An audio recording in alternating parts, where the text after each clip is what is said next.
Hey everybody, Papi Lipa here in another episode of Papi Talks.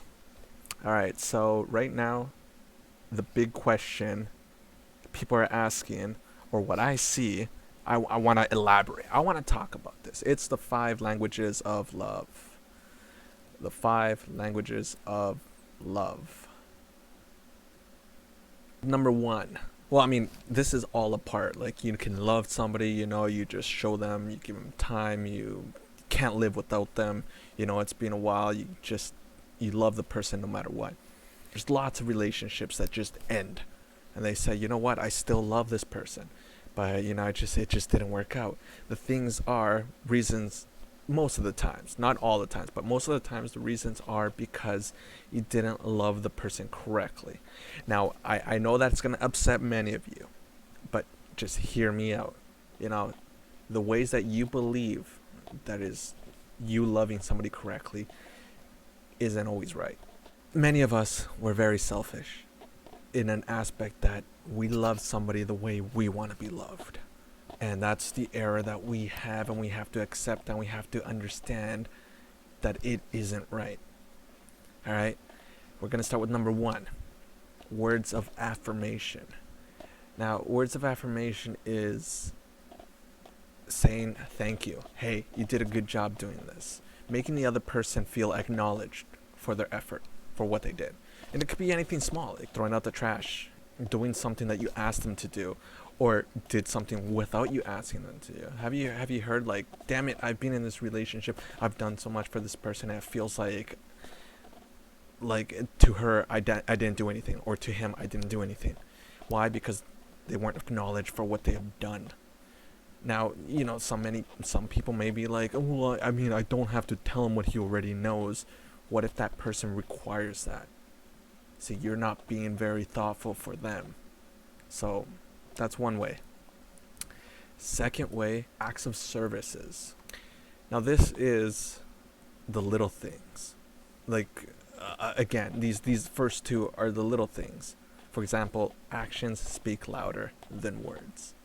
Telling somebody, hey, you're very nice, I would like to take you out, I'd like to do this, but you're not doing it. I want to take care of you. I'll do the dishes. I'll do the laundry. You know what? I'm gonna pick something else really nice for you, and then we can go to a very expensive dinner. Instead of saying all these things, your actions are worth more. Actions are worth more, guys. So that's acts of services. For example, lots of people say, hey, I love you, but their action speaks completely different from what they just said. Third is receiving gifts. Many of you may think that this is very materialistic. It's not, See, everybody's different. What if this person was raised in an environment that they didn't get any gifts? Small little things. Anniversary gifts can mean a lot to somebody. Buying them a birthday present, just surprising them with flowers, surprising them with some desserts that they enjoy. These small things make them feel like acknowledged, makes them feel important, makes them feel like you that I really like that dessert and he just brought it to me. They feel amazed by that. These are small signs that many people desire, many people require. Fourth, quality time. Now, many people don't have the time to spend time with their partner. Make an effort of it. Watch a movie. Times to sit, listen to each other talk, listen to each other vent. How was your day? Let's talk, that kind of sort of thing. You go out for coffees, you go out for a walk, they need that time. They need to spend time with their partner. Now, many people need this. And many people are in a relationship with somebody that works long ass hours and they need this quality time. Now, this goes to my other video before about cheating. So, fifth one is physical touch. For example, holding hands in public, kissing. They need to be embraced. They need to be shown that affection. They require this. Now, trying to diagnose people why, it could be because maybe they were raised without having that affection.